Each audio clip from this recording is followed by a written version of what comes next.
가계부를 이제 어떻게 잘 쓰는 것까지 알아봤는데 예산도 되게 중요하다고 해주셨잖아요. 근데 이 책의 후반에 보니까 1인 가구 기준으로 이렇게 예산을 짜면 좋다라는 게 나와 있는데 저는 이제 지금 3인 가구거든요.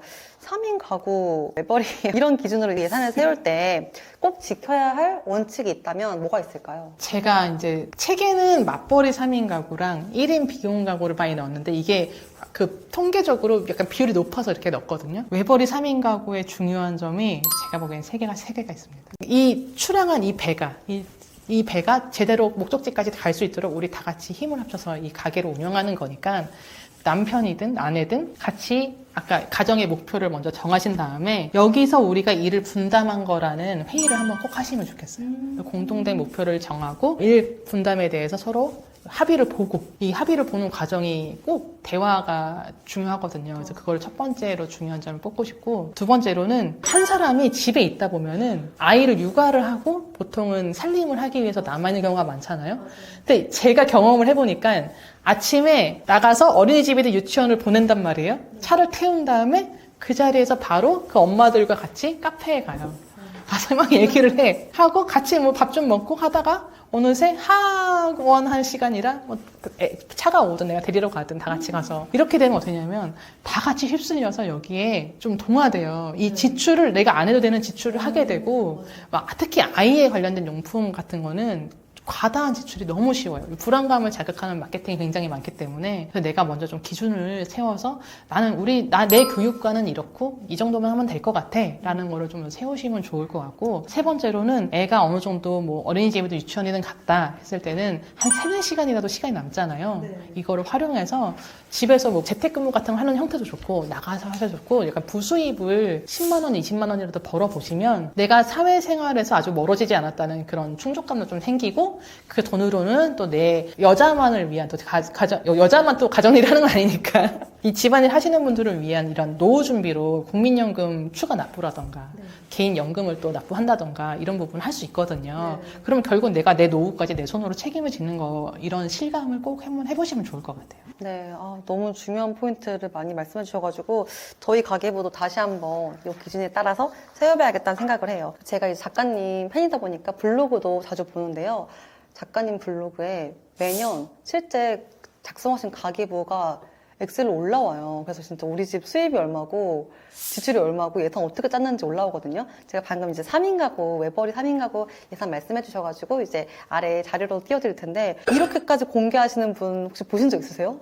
못 봤죠. 진짜 이 수입까지 그래서 와 이분은 보면서 너무 솔직하고 진짜 찐이다 이런 마음이 들어가지고 더 막 팬심이 살고 그랬는데 어떻게 이렇게까지 가계부를 공개하실 생각을 하셨는지 궁금해요. 이것 때문에 남편이 제가 아직 와이프라는 거를 아무한테도 말하지 않고 있어요. 내 연봉이 세상에 알려졌다. 네네. 그것 때문에 네. 처음에 이거 올릴 때도 주변 분들이 엄청 뭐라고 많이 하시는 거예요. 남편 월급을 이렇게 다 공개도 되느냐, 집에 살림을. 근데 제가 경험을 해보니까 가계방 강의를 아까 되게 많이 다녔다고 했잖아요. 다녔는데 막 50%를 저축하라. 뭐 이런 얘기를 해요. 뭐 식비는 몇 프로 이내. 그래 까보니까 그 사람은 막 월 1,000만 원씩을 벌고 있는 거예요. 네. 그럼 50% 저축하는 게 쉽죠. 그렇죠. 우리는 200-300만 원을 벌고 있는데 50% 저축 어떻게 해? 말도 안 돼.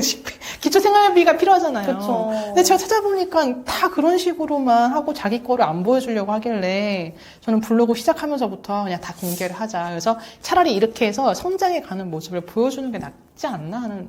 그때는 또 이렇게 많은 사람이 볼 거라고 예상을 못했던 시기이기도 하고. 근데 계속 저는 이제 한 달에 한 번 정도는 이제 내가 올해 목표가 이거였는데 잘 되고 있는지 이제 정산을 하고 1년에 한 번 정도는 그렇게 가계부 예산이랑 전체 목표 이렇게 공유를 하고 있는데 하다 보니까 저도 좀 리마인드가 되고 좀 이대로 중간에 그만할까 했던 시기에 그래도 공표를 했으니까 끝까지 해봐야지 하는 마음도 들게 되고 그런 부분이 좋은 것 같습니다. 네, 그래서 진짜 이런 풍백님의 솔직한 매력 덕분에 팬분들이 더 생긴 게 아닌가 하는 생각도 듭니다. 이어서 이제 이 책에서 부동산 파트도 아주 시원하게 적어주셨거든요. 부동산 이야기로 좀 넘어가 볼게요. 아니, 보령님 앞에서 부동산 얘기를 하라고 하니까 지금 너무 뻔데기 앞에서 주름을 잡아도 될지 조금 잡아보겠습니다. 저는 잘 모르니까요.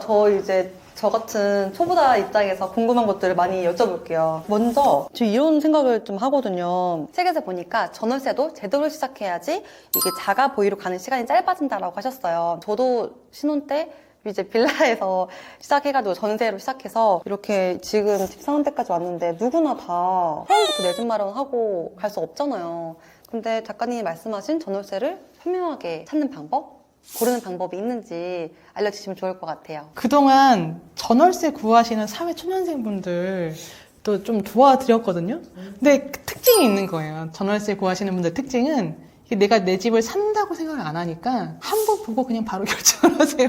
괜찮네 이렇게 하고 그냥 아파트는 사실 가보면 다 좋잖아요. 비슷비슷하게 생기고. 맞아요. 그래서 하나 가보고 괜찮네 하고서는 그 중개소 분의 어떤 이런 거에 다 놀아나서 계약을 막 해놓으시는 거예요. 어떤 그쪽의 요구를 다 받아들이는 형태로. 왜냐면 나중에 난 나갈 때 돈 돌려받고 나갈 거니까 이렇게 생각을 하시는 것 같아요. 그래서 그렇게 생각하지 마시고 우리가 부동산 거래라는 거는 인생을 통틀어서 사실 몇 번 할 수 있는 거래가 없는데 기회가 별로 없는데 내 집을 산다는 마음을 먹고 전월세도 구하시면 좋을 것 같아요.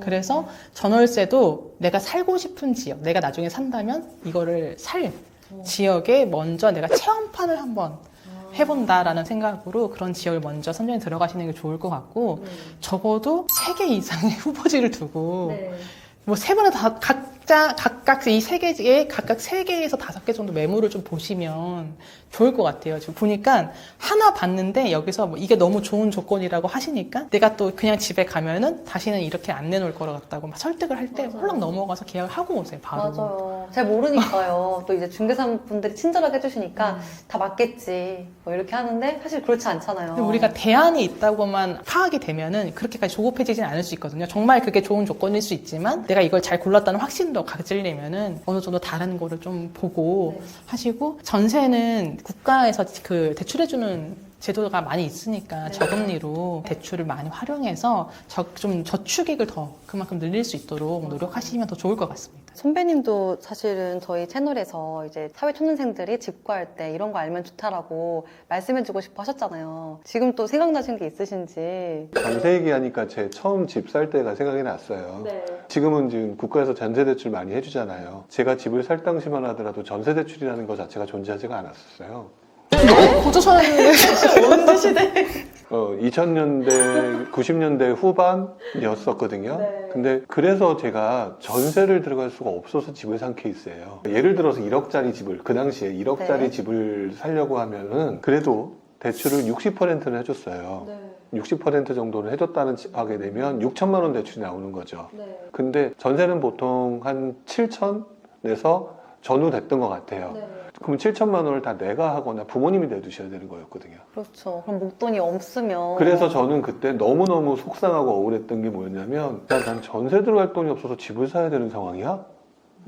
라고 하는 게 너무너무 비참했었던 것 같아요. 근데 지금 와서 돌이켜보면 아까 마지막에 말씀하신 것 중에 전세를 살더라도 내 집 고르듯이 하라고 그랬잖아요. 그러니까 저도 그때는 본의 아니게 전세를 들어갈 생각을 못했기 때문에 집을 사야 되는 상황이었잖아요. 본의 아니게 열심히 이번에 들어가는 집이라도 제대로 골라야지.